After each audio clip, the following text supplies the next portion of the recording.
السلام عليكم ورحمة الله وبركاته. كسر دواد عصر بروفيشنال and training center كولج بحياتها بركة جابوا ولا حريرة متمريها. عصر بروفيشنال وحاول قاضنيا كورس عصوا كلا برايف لسات كو قاضن دونتو software أرام فوتوشوب فيديو لسات كو قاضن دونتو على بريمير برو حكلات كو بران دونتها فيديو جراف and photograph oo ku baran doonto sida sawir qurux badan loo qaado ama furiyo qurux badan loo duubo. Hadaba koorsooyinkan soo xusnay waxa ay bilaabmi doonaan 2019 bisha 12 waxaana ku dhameyn doontaa muddo aad u kooban oo hal bila.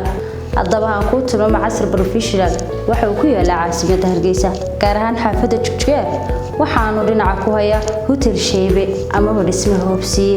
waxaad nagala soo xiriiri kartiin bartaan Facebook ku leenahay amba numberka shaashada ku qoran. Balanteenu waa casr professional.